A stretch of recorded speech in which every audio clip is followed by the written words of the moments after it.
కేంద్ర ప్రాయోజిత పథకాల కింద రాష్ట్రానికి వచ్చిన నిధుల్లో వైసీపీ ప్రభుత్వం 4,300 కోట్ల రూపాయలు మళ్లించిందని ఆర్థిక మంత్రి పయ్యావుల కేశవ్ చెప్పారు. గత ప్రభుత్వ నిర్వాకాల వల్ల ప్రత్యక్షంగా జరిగిన నష్టం కన్నా పరోక్షంగా అధిక నష్టం వాటిల్లిందని తెలిపారు.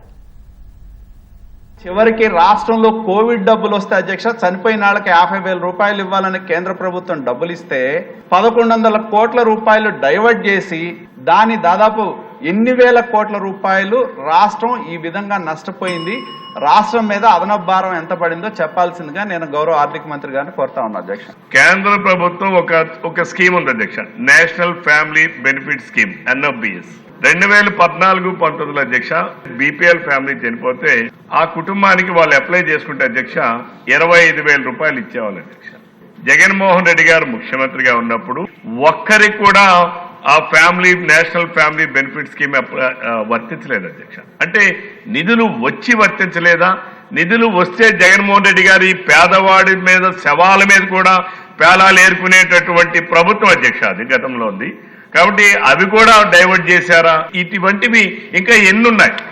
ఆ రోజుకి 7,230 కోట్ల రూపాయల్ని బకాయిలు ఉన్నాయి. ఇందులో 60% మనం తీసుకుంటే దాదాపు 4,350 కోట్ల సెంటర్ షేర్ ని డైవర్ట్ చేయడం జరిగింది అధ్యక్ష. స్కీమ్ ని రివైవ్ చేయడానికి ఇవాళ ఏమంటే ఆ 4,000 చెల్లించాల్సి వచ్చింది, మళ్ళా అదనంగా రాష్ట్రం షేరు చెల్లించాల్సి వచ్చింది. డైరెక్ట్ గా జరిగినటువంటి నష్టం కొంత అయితే ఇండైరెక్ట్ గా జరిగినటువంటి నష్టం చాలా ఎక్కువగా ఉంది. ఎకానమీకి money circulation in the society అనేటువంటిది పడిపోవడము, తద్వారా ట్యాక్సులు పడిపోవడము, ఇవన్నీ కూడా జరిగాయి అన్నటువంటిది వాస్తవం అధ్యక్ష. కేంద్రం వాళ్ళు డబ్బులు వేసిన తర్వాత మనం సకాలంలో డబ్బులు వేయకపోతే దానికి పెనాల్టీలు పెట్టింది అధ్యక్ష.